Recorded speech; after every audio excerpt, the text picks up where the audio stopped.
Shalom teman-teman Demnews yang dikasihi oleh Tuhan kita Yesus Kristus. Bagaimana kabar teman-teman semua? Saya berharap teman-teman dalam keadaan sehat walafiat dan terus ada dalam kasih dan penyertaan Tuhan. Ya teman-teman, jumpa lagi bersama saya di channel Demnews. Saya ucapkan terima kasih kepada teman-teman semua yang sudah support channel ini dengan cara like, komen, dan subscribe.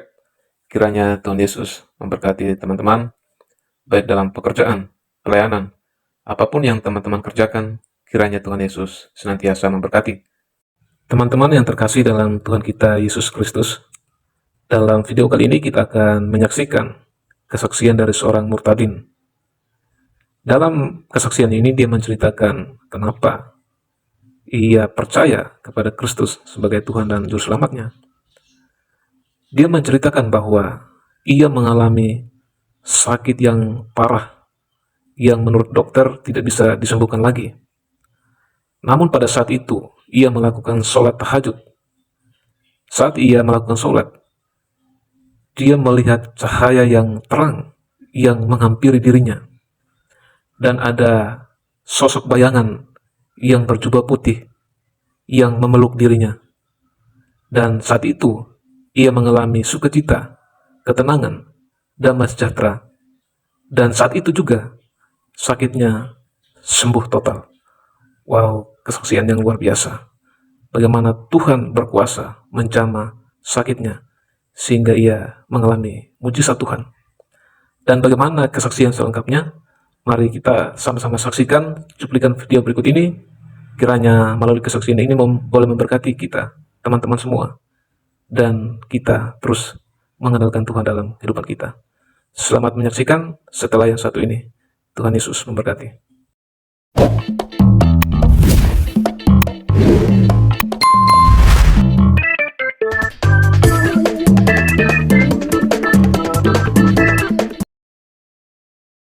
Kak Nia FM, saya mau tanya dulu, Kak Nia ini muslimah atau apa, Kak? Saya murtadin, Kak. Murtadin lagi. Coba ditanya dulu nih, ini nggak boleh ngaku-ngaku. Ini maksudnya murtadin dari mana? Dari Kristen ke Islam atau Islam ke Kristen? Dari Islam ke Kristen. Tapi kita nggak boleh salah-salah main klaim. Sudah berapa lama Kak Nia itu jadi muslimah? Baru jalan 8 bulan. Maksudnya sudah berapa lama jadi muslimah? Menjadi orang Islam sudah berapa lama? Dari kecil. Sampai umur berapa tahun? Sampai sekarang umur 48. 48 berarti sudah lama jadi orang. Coba kita tes dulu nih, kita tes. Kalau benar-benar mantan muslimah, pasti tahu nih. Doa sholat kah, doa makan, bacaan Quran, apa saja lah yang membuktikan bahwa Kak Nia mantan muslimah. Coba. Apa saja? Ayat kursi kah, apa terserah. Ayo. Anak saja ya, Kak. Silakan. Bismillahirrahmanirrahim. A'udzubillahi minasyaitonir rajim. Bismillahirrahmanirrahim. Qul a'udzu birabbin nas, malikin nas, ilahin nas, min syarri waswasil khannas, alladzi yuwaswisu fi sudurin nas, minal jinnati wan nas. Ya, jelas ini muslimah. Iya, gimana Kak Nia? Ceritanya kok bisa Kak Nia ini meninggalkan Muhammad nih? Gimana ceritanya? Silakan Kak Nia. Sebentar, Kak, saya pindah ke kamar belakang di sini berisik. Boleh, silakan. Ya, dari teman-teman sampai saya, aduh.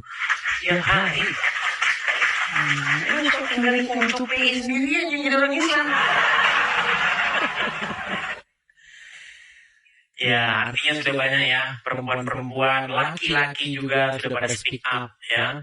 Karena di zaman media sosial ini ya kita ungkapkan seperti itu. Ya, silakan Kak Nia.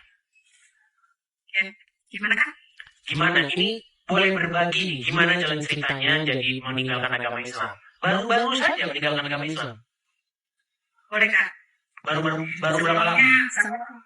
Saya 8 bulan, dan sebelumnya saya itu menderita sakit, Kak. Sakit sudah komplikasi dan sudah tidak bisa disembuhkan divonis sama dokter itu. Dan puji Tuhan, saya sama Tuhan Yesus disembuhkan sampai sekarang. Dan waktu itu saya total itu tidak bisa bangun 3 bulan. 3 bulan itu tidak bisa bangun total. Dan saya di waktu saya sakit yang parah itu, saya melakukan sholat tahajud, Kak. Sholat tahajud, kalau nggak salah itu sekitar 1:30 malam. 1:30 malam itu saya sholat tahajud, dan setelah sholat tahajud saya wirid. Wiridan. Wirid itu, saya, belakang saya kan gelap ya, Kak. Oke. Itu ada sinar putih terang gitu, terang benderang menghampiri saya dan menyinari di kamar saya itu terang benderang, dan ada sesosok bayangan berjubah putih, itu jenggot segini gitu. Itu bayangan itu langsung meluk saya, Kak. Langsung meluk saya, dan di dalam pelukan itu saya merasakan damai, tenang, dan dari jempol kaki sampai ujung rambut itu kayak ada yang menarik gitu, Kak. Kayak tertarik gitu, kayak aliran darah berjalan gitu. Langsung badan saya itu enteng. Langsung enteng, rasa sakit yang saya rasakan itu langsung hilang seketika gitu. Dan saya kaget. Saya ini mimpi apa enggak gitu. Saya cubitin, saya intuin badan saya, pipi saya. Itu tapi saya cubitin, saya sakit, saya enggak mimpi. Itu langsung saya itu itu yang bayangan itu tuh melambaikan tangan tuh, ayo bangun gitu, kayak melambaikan ngajak kita bangun gitu. Langsung saya bangun, pelan-pelan saya bisa duduk. Puji Tuhan saya bisa duduk, dan setelah bisa duduk saya coba untuk berdiri. Setelah saya coba untuk berdiri, puji Tuhan, haleluya. Bisa berdiri, Kakak. Saya sampai saking senangnya, saya jerit-jerit, nangis, jerit-jerit. Sampai anak saya tidur di atas, anak saya tidur di bawah. Mama kenapa, Mama kenapa kok jerit-jerit? Ini Mama mimpi apa enggak? Ini Mama bisa bangun, bisa berdiri. Anak-anak juga kan kaget kan, Mama nggak bisa bangun, sekarang udah bisa berdiri lari-lari gitu. Gitu. Dan puji Tuhan, saya itu langsung puji Tuhan, malam itu juga saya langsung sembuh total. Dan paginya saya tanya, saya ceritakan tuh, saya yang kejadian semalam itu saya ceritakan semua, Kak. Ya puji Tuhan, langsung teman saya tanya, kamu punya teman yang agamanya Kristen enggak? Gitu. Ada, gitu. Ya, coba kamu tanya, telepon, suruh ke sini, gitu. Langsung teman saya itu saya suruh ke sini, Kak. Langsung saya cerita semuanya, dan teman saya itu kan Kristen dari lahir ya. Itu sampai bilang begini, ya, puji Tuhan. Aku yang Kristen dari lahir pengen berjumpa, pengen bertemu sama Tuhan Yesus, aku belum bisa. Tapi kamu yang Muslim, kamu terpilih ya, kamu bisa berjumpa langsung, bertemu langsung sama Tuhan Yesus. Bukan kamu yang memilih Tuhan Yesus, tapi Tuhan Yesus memilih kamu. Kamu sangat beruntung ya, gitu, Kak. Dan teman langsung cerita ini itu, langsung saya disuruh ke dokter yang saya berobat ya. Sekarang dokternya udah meninggal, Kak. Kak. Itu, ya langsung cerita, langsung saya suruh ke dokter ya, saya langsung ke dokter, langsung saya di ronsen gitu semua ya. Hilang semua penyakit ya. Bilang ini mujizat Tuhan, sudah tidak ada penyakit apa-apa. Sedangkan saya itu Tapi dulu waktu muslimah, ya waktu muslimah rajin nggak dulu mempelajari agama Islam? Rajin Kak, saya rajin puasa, rajin itu sholat ya. Tapi ya puji Tuhan, baru sekarang ini saya menemukan mujizat Tuhan yang sebenarnya. Haleluya, benar-benar Tuhan Yesus dahsyat, Kak, luar biasa. Saya bisa sembuh sampai sekarang, Kak, dan saya udah bisa mulai aktivitas. Oke. Iyalah, mantap ya kesaksiannya dunia ya. Orang-orang yang mengalami mujizat ya, dari muslim langsung pindah ke Kristen, ini sudah banyak orang-orang seperti ini. Lalu bagaimana tanggapan keluarga? Tanggapan keluarga ya ada yang pro kontra, Kak. Pro kontra ya. Ya anak juga ada yang marah-marah ke saya. Mama itu gimana gitu. Mama itu gimana, dosa itu mah. Gitu. Ya saya tidak pedulikan itu. Saya merasakan mujizat itu kan. Baik. Gitu. Terima kasih Kak atas kesaksiannya ya, terus karena sudah percaya pasti semua diselamatkan. Saya percaya itu kan. Iya, betul. Haleluya. Ya teman-teman ya, jadi ini juga seorang muslimah yang sudah juga mengalami kesaksian seperti itu, banyak ya teman-teman ya. Artinya mujizat Tuhan Yesus itu masih terjadi ya teman-teman ya, masih ada. Baik ditunjukkan, baik tidak ditunjukkan, mujizat itu tetap yang penting setia, seperti itu ya. Seperti itu. Oke, mungkin hanya itu tadi ya. Dan saya ini Kak, kan ini banyak yang itu, kenapa kamu pakai kerudung gitu. Itu banyak pada dipertanyakan gitu Kak. Nggak apa-apa pakai kerudung, nggak apa-apa. Yang penting kalau pakai kerudung jangan maling di Indomaret. Iya. Nggak apa-apa pakai kerudung juga nggak apa-apa. Orang Kristen pakai kerudung boleh, nggak pakai kerudung boleh. Begitu. Soalnya saya udah nyaman begini Kak. Gitu. Iya, nggak apa-apa. Saya Pakai kan kerudung kalau nggak masalah. apalagi saya single mom kan, saya buat melindungi itu kan gitu. Dan saya anak 5 Kak. Banyak mantap. Saya membesarkan anak 5. Yang kedua udah kerja, yang ketiga kuliah, yang keempat baru SMA kelas 3, yang ketiga kelas 3 SD Kak. Ya puji Tuhan. Tuhan selalu mencukupkan kebutuhan saya Kak. Dan anak-anak. Iya. Oke lah. Oke, hanya itu yang disampaikan Kak Nia.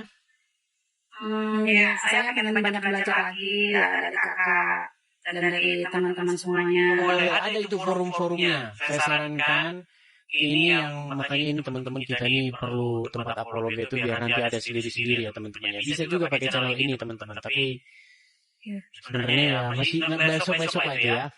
Ada sebenarnya di channel-channel kalau mau belajar tentang Kristen bisa seperti itu. Kita besok buka kelas khusus ya teman-teman ya. Kelas online di TikTok belajar firman Tuhan bisa. Oke, begitu Kak ini.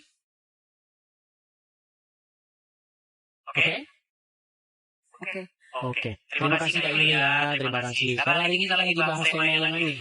Saya turunkan ya. Oke, saya turunkan. Dulu saya pesan dulu ya. Apa Saya itu? titip pesan buat negara kita. Dan saya titip pesan buat Bapak Presiden dan Bapak Gibran, dan tolong tegakkan hukum di Indonesia ini. Kan kita negara Indonesia ini negara Pancasila dan Bhinneka Tunggal Ika. Tolong tegakkan hukum yang sebenar-benarnya. Kami umat Kristiani minta keadilan dari negara kita dan toleransinya semuanya ya. Saya mohon sama Bapak Presiden dan Bapak Gibran, tolong diperhatikan rakyat kita. Rakyat kita lagi sedang dalam keadaan kehancuran begini, kita harus tolong diperhatikan. Gitu. Oke, hanya begitu ya. Iya. Oke, saya turunkan Kak Nia FM. Terima kasih Kak ya. Sama-sama saya turunkan ya. Saya turunkan. Inilah teman-teman. Teman-teman yang terkasih dalam Tuhan Yesus Kristus, kita percaya pada Tuhan Yesus, pasti ada jaminan keselamatan. Keselamatan bukanlah hasil usaha manusia, melainkan anugerah Allah bagi setiap orang yang percaya kepada Tuhan Yesus. Alkitab dengan jelas menegaskan bahwa iman kepada Yesus membawa kepastian hidup yang kekal. Yesus sendiri berkata, "Aku berkata kepadamu, sesungguhnya barang siapa mendengar perkataanku dan percaya kepada Dia yang mengutus aku, ia mempunyai hidup yang kekal dan tidak turut dihukum, sebab ia sudah pindah dari dalam maut ke dalam hidup." Dalam Yohanes pasal 5 ayat 24. Ayat ini menegaskan bahwa keselamatan bukan janji kosong, tetapi jaminan yang pasti bagi orang yang percaya. Rasul Paulus juga menyampaikan kebenaran ini. Sebab karena kasih karunia kamu diselamatkan oleh iman. Itu bukan hasil usahamu, tetapi pemberian Allah. Keselamatan adalah hadiah dari Allah, bukan upah atas perbuatan baik kita. Karena itu, percaya kepada Tuhan Yesus bukan hanya tentang agama, tetapi tentang hubungan yang hidup dengan Sang Juru Selamat. Di dalam Dia ada pengampunan dosa, damai sejahtera, dan kepastian hidup yang kekal. Kiranya melalui kesaksian ini boleh memberkati kita, dan iman kita terus bertumbuh di dalam Yesus Kristus, dan kita juga terus menjadi berkat, menjadi saksi Kristus dimanapun kita berada. Tuhan Yesus memberkati. Shalom.